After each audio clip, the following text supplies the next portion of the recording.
আমাদের বোনকে আমরা মোবারকবাদ জানাই এই পর্দা সচেতনতার জন্য। আমরা বাংলাদেশের মানুষেরা পর্দাকে অপালনযোগ্য একটা ইবাদত, এমন ইসলামটাকে একটা অপালনযোগ্য ইবাদত মনে করছি। আমাকে আমার এক ছাত্র বলছে অনেক আগে, আমি যখন প্রথম জীবনে মাদ্রাসায় পড়াই, যে হুজুর আপনারা বড়লোক, আপনাদের মেয়েরা বোরকা টোরকা পরে ঘরে বসে থাকতে পারে, আপনার আমার মা তো মাঠে যেতে হয়, কোন দৌড়াতে হয়, গরু নাড়াতে হয়, তারা পর্দা করবে কি করে? তা আমি তাকে প্রশ্ন করলাম যে রাসূলুল্লাহ সাল্লাল্লাহু আলাইহি ওয়াসাল্লামের মেয়ে, তাকে 2 কিলো 2.5 কিলো দূর থেকে কাঁধে করে পানি আনতে হতো, মাটি ঘুরাতে হতো। রাসূলুল্লাহ সাল্লামের যে শেষ যাকে বলে আসমা বিনতে আবি বকর, তিনি মদিনার বাইরে থেকে ঘাস কাটতেন তার স্বামীর ঘোড়ার জন্য, ঘাস কেটে মাথায় করে নিয়ে মদিনায় আসতেন। রাসূল সাল্লাল্লাহু দেখে বলছেন আমার উটের পিছনে উঠবা কিনা? বলে না না না, আমি আমার মতো ঘাস নিয়ে যাচ্ছি।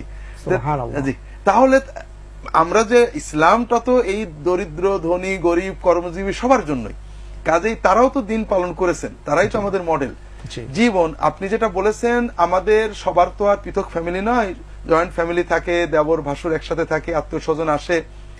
আপনারা যেটা করবেন, আমাদের আগে পর্দাটা বুঝতে হবে। পর্দার যে প্রথম শর্ত পোশাক।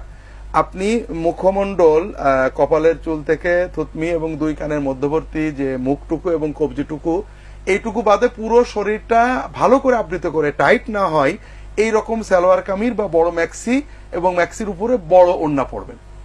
এটা পরে আপনি বাড়িতে কাজ করবেন, কারণ বাড়িতে কখন কে আসে, যারা আসবে শরীয়ত মতো সাড়া দিয়ে অনুমতি নিয়ে আসবেন, এটা আমাদের চালু করতে হবে।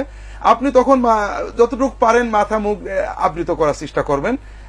এটাতে আপনার পর্দা ইনশাআল্লাহ, মানে এই ধরনের নিকট আত্মীয়দের ক্ষেত্রে পর্দা পালিত হবে। এর বাইরেও যদি কেউ পারেন বোরকা পরে থাকতে বা কিছু করতে, সেটা ভিন্ন কথা। তবে আমরা যদি বড় সালোয়ার কামিজ, ঢিলা ফুল হাতা এবং অথবা ম্যাক্সি এবং বড় চাদরের মতো বড় ওড়না, এটা সুতি ওড়না যেটা সহজে আমরা পড়তে পারি, কর্ম করতে পারি, এগুলো পরে থাকি এবং মুখ এবং হাত ছাড়া বাকিটা আমাদের আবৃত থাকে বা থাকার ব্যবস্থা থাকে, তা আশা করছি ইনশাআল্লাহ আমাদের পর্দা আদায় হবে।